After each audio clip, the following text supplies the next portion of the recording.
नमस्कार दोस्तों, मैं नवीन शर्मा आप सभी का आपके अपने इस यूट्यूब चैनल पे तहे दिल से बहुत दिनों बाद पुनः स्वागत करता हूँ। दोस्तों, आप सभी ने सुना होगा कि बेटियाँ पराई हो जाती है, बेटियाँ को घर छोड़ना पड़ता है। बट कभी आपने सुना है कि बेटे भी पराए होते हैं, बेटे भी घर छोड़ते हैं? आज की जो कविता है वो बेटों के लिए ही है और उसका शीर्षक है बेटे भी पराए होते हैं। तो चलिए, आपका ज़्यादा वक्त ज़ाया न करते हुए छोटी सी कविता है, स्टार्ट करते हैं।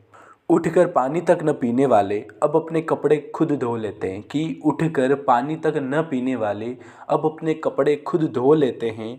कल तक जो घर के लाडले थे, कि कल तक जो घर के लाडले थे, आज वो अकेले में रो लेते हैं। कि आज वो अकेले में रो लेते हैं।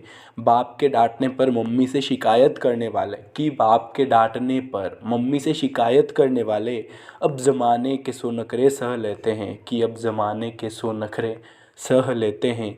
सिर्फ बेटियां ही नहीं, कि सिर्फ बेटियां ही नहीं, बेटे भी पराए होते हैं। कि बेटे भी पराए होते हैं। खाने में सो नखरे करने वाले अब खुद पका के कच्चा पक्का खा लेते हैं। कि जो खाने में सो नखरे करने वाले अब खुद पका के कच्चा पक्का खा लेते हैं।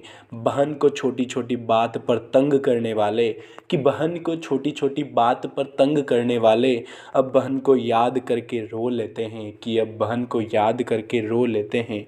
मम्मी के बाजू पर सर रख कर सोने वाले, कि मम्मी की बाजू पर सर रख कर सोने वाले अब बगैर बिस्तर के ही सो लेते हैं। कि अब बगैर बिस्तर के ही सो लेते हैं।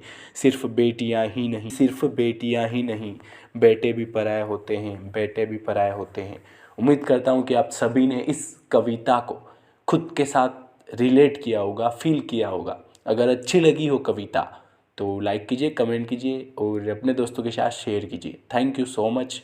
मिलते हैं बहुत जल्द ऐसी अच्छी इंटरेस्टिंग कविता के साथ।